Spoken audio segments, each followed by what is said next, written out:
Hi everyone, welcome back, and I am test driving the IONIQ5 today, and let you know how I got on, what my thoughts are. Now unfortunately I did get to drive it myself, but I had to go out with somebody else, so I couldn't film the actual driving itself. I'll have some video of looking around the car itself and the outside. I'll give you my impressions, but also then I will tell you my thoughts about after driving it. All right, keep it here.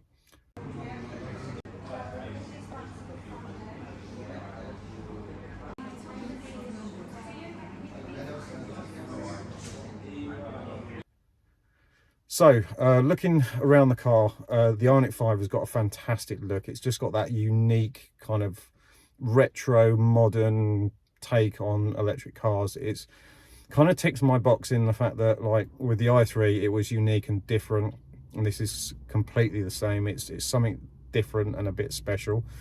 The different colors that they did was really good. I test drove a matte gray or matte black, and that was really nice.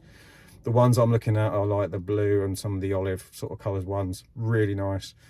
Inside, I wasn't sure about the entertainment systems and the screens, mainly not because of the functionality, but because the bezels around them really put me off. They look like a sort of a first gen iPad. But actually driving it and seeing the screens themselves actually on, that kind of went away. And it was a real, to be honest, it was a tiny niggle, so it wasn't anything kind of, you know, to put me off. Sat nav, screens, everything really responsive. Really liked that. You've got USB in the front, USB-Cs in the front, a wireless charger for your phone, USB-Cs in the back, a 3-pin socket under the middle seat in the back. You obviously have vehicle to load, which is an optional extra, but definitely worth it. That goes onto your charging socket, and you can charge various things, fridge, freezers, as Mr. EV would attest to, and various other things. Perfect for me if I'm out and about and I want to charge like skateboards, unicycles, all that sort of stuff. Glove box slide out rather than a sort of flip down. Silly little thing, but that to me was brilliant. The charge port flap when it opened, again, a nice little feature. It's just those little touches that this car has that impressed me the most. Interior wise, really good quality, good feel of the materials used. It just got a really nice look inside. Man, is this car comfortable as well. Like, the seats are incredible. The seats are really comfortable. Plenty of room in the front and the back. Plenty of room for like child seats. The boot, I would say, is really good. It's got touch button to open, touch button to close. It also has it has a lot of space. However, it's shallow space rather than deep space, but there's a lot of room. I think you put seats down, things like that, there's more than enough room for us. So that was really good.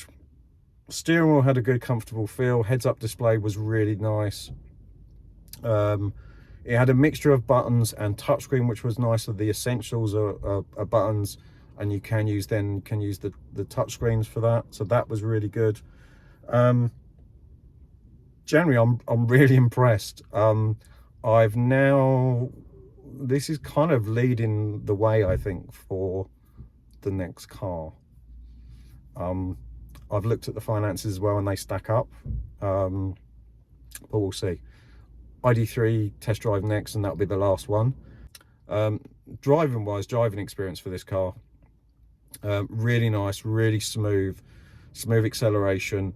Paddles for regen braking. You can double tap the left paddle to make it proper one pedal driving, so that's nice and familiar for me with like the i3. Acceleration wise is fantastic. It's got that punch where you need it. Range wise, I tried the 73 kilowatt hour battery, which is the bigger of the two. WLTP is something like 298 miles, so you're kind of going to get 250 miles real world. In the winter, maybe 20 miles less than that, but certainly when I was driving it, It had 165 miles left, and it had 66% left. So I think that's pretty realistic, to be honest. And we took it on motorways and side roads and various stuff like that. But yeah, overall, very, very, very impressed with the IONIQ5.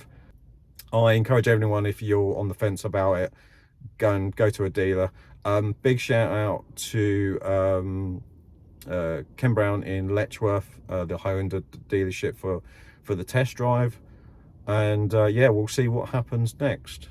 Hope you enjoy this episode. If you do, don't forget to do all the lovely stuff that you do, and I will see you on the next one. Bye bye.